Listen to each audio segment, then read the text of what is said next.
আজকে যে বিষয় যেটা যেভাবে মোড় নিয়েছে যে তার হাজবেন্ড সদীপ এবং তার শ্বশুর হিটু মিয়াকে বাঁচানোর কথা এখানে আসছিল, কিন্তু ভাই ভাই সব যারা আজকে ইনিয়ে বিনিয়ে বিভিন্নভাবে আসিয়ার বোনের কথা তুলতেছেন যে তার কথা মুখে কে যাচ্ছিল, বেঁধে যাচ্ছিল।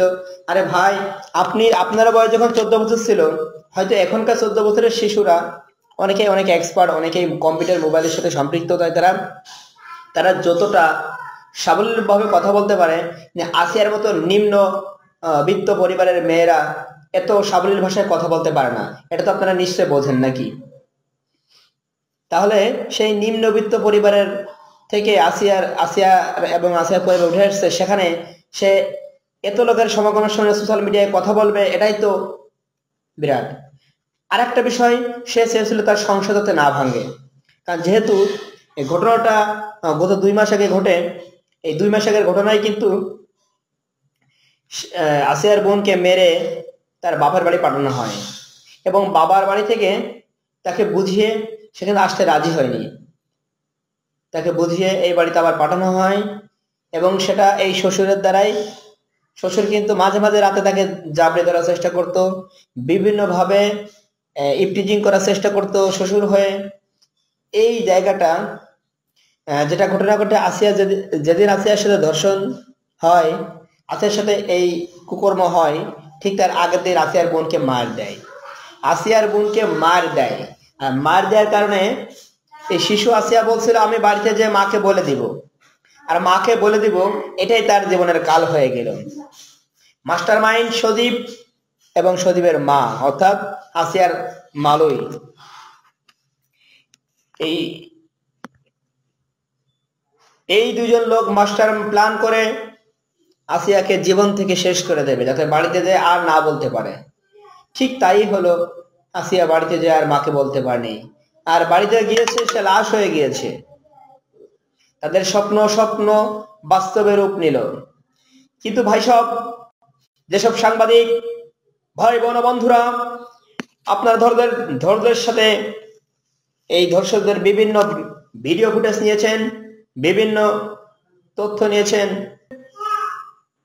তাদেরকে হুঁশিয়ারি করে দিচ্ছি, তাদেরকে আবারও আলটিমেটাম দিচ্ছি যে আপনারা এলোমেলো ভাবে কথা ঘোরাবেন না, কারণ ফরেন্সিক রিপোর্ট আমাদের হাতে, জনগণের হাতে, স্বাস্থ্য বিভাগের হাতে, ডিএনএ টেস্ট স্বাস্থ্য বিভাগের হাতে।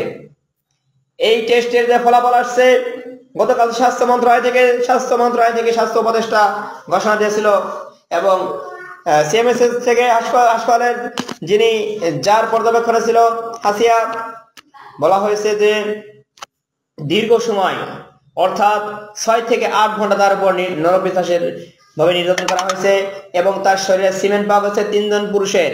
আর 3 জন পুরুষ বলতে আমরা জানি ওই পরিবারে 3 জনই ছেলে, সদীপের বড় ভাই এবং সদীপের বাবা, 3 জনের সিমেন্ট পাওয়া গেছে। তবে আমরা চাই সদীপের বাবা সদীপ এবং সদীপের মাকে ফাঁসির মঞ্চায়িত করা হোক। জানেন, এর মধ্যে অনেকে জানেন যে আসিয়ার বাবা কিন্তু মানসিক ভারসাম্য হারিয়ে ফেলছে, সে ক্রুদ্ধ হয়ে গেছে, সে কিন্তু অনেক কথা বলতে পারছে না। তবে এর মধ্যে আমি একটা পোস্ট দেখলাম গত কয়েকদিন আগে, বরগুনায় একটা ঘটনা, 7ম শ্রেণীর ছাত্রী, তার সাথেও এরকম কুকর্ম হয়, এরকম ধর্ষণ হয়। ধর্ষণের শিকারের পরে বাবা যখন কোর্টে মামলা দিতে যায়, সেই সময় বাবাকে কুপিয়ে হত্যা করছে। এটারও বিচার হবে, এটারও বিচার করতে হবে। এখানে ধর্ম নয়, জাতি নয়, জাতিতত্ত্ব নয়, আমরা সামাজিকতায় প্রত্যেক ধর্ষকের সর্বোচ্চ শাস্তি চাই, ধর্ষকের সর্বোচ্চ শাস্তি চাই।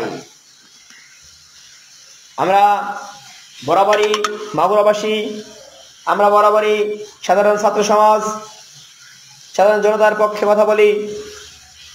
আমরা আলটিমেটাম দিয়েছিলাম গতকালকে 7 দিন, আজকে কিন্তু দ্বিতীয় দিন শেষ, আর মাত্র 5টি দিন আপনাদের হাতে। প্রশাসন ভাই, আপনাদের হাতে আর মাত্র 5টি দিন। আপনারা শেয়ার দেন, প্রচুর শেয়ার দেন, যাতে হাজারো মানুষ এর কাছে এই নিউজটি পৌঁছে দেয়। যে আমরা ধর্ষকদের সর্বোচ্চ শাস্তি কামনা করি, ধর্ষকের শাস্তি হোক, এই প্রত্যাশায় যারা আপনার ধর্ষকদের শাস্তি চান তারা অবশ্যই শেয়ার দেন। আর যারা ধর্ষকের পক্ষের মানুষ, যারা দর্শকের পক্ষে কেস ধরাতে চান তারা ভাই শেয়ার কমেন্টস কিচ্ছু করার দরকার নেই। আপনি কমেন্টস করেন কে কে বিচার চান, কে কোথেকে আমাদের লাইভে যুক্ত হয়ে আছেন বা এখনো যুক্ত হন নাই, প্রত্যেকে আমি বলছি আপনারা একটা কমেন্টস, ন্যূনতম কমেন্টস করেন কে আসিয়ার হত্যার বিচার চান এবং সর্বোচ্চ শাস্তি মৃত্যুদণ্ড চান। তারা আপনার কমেন্টস লেখেন এবং আপনি কই থেকে আছেন আপনার জায়গাটি মেনশন করে যান, আপনার জায়গাটি উল্লেখ করে যান। ভাই কোনো কথা হবে না, কথা একটাই, আমরা বিচার চাই। করবেন আপনারা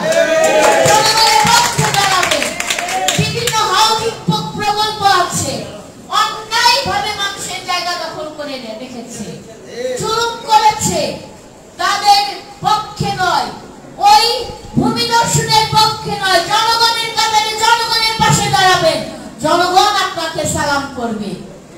আগামী দিনে আপনি এই এলাকার মেম্বার হবেন, আপনারা এই এলাকার চেয়ারম্যান হবেন, আপনারা এই এলাকার বিভিন্ন জনপ্রতিনিধি হবেন।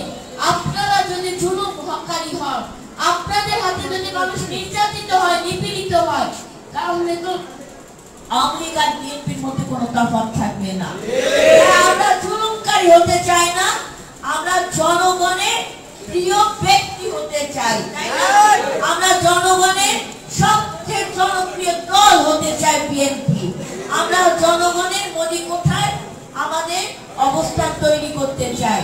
তাই আমি আমার আজকে রোজা দিলে আপনারা যারা উপস্থিত হয়েছেন, আজকের এই আয়োজনে যারা অংশগ্রহণ করেছেন, সম্পৃক্ত হয়েছেন, অর্থ দিয়ে এবং শ্রম দিয়ে যারা আজকের এই আয়োজনকে সফল করেছেন, আমি আমার সেই সকল নেতৃবৃন্দদেরকে সংগ্রামী সালাম জানাই, কৃতজ্ঞতা জ্ঞাপন করছি। এবং আপনারা যারা আমাদের ডাকে আজকে এই হলে উপস্থিত হয়েছেন, সামান্য উপহার বিএনপির পক্ষ থেকে নেওয়ার জন্য আমরা আপনাদেরকে স্যালুট জানাচ্ছি। ভালো থাকবেন, সবার জন্য দোয়া এবং শুভকামনা, এবং একই সাথে পবিত্র মাহে রমজানের শুভেচ্ছা এবং আসন্ন আমাদের ঈদের উদযাপন যেন আপনারা সুন্দরভাবে করতে পারেন, আনন্দের সাথে করতে পারেন, তার জন্য আমি ঈশ্বরের কাছে আপনাদের জন্য দোয়া প্রার্থনা করছি।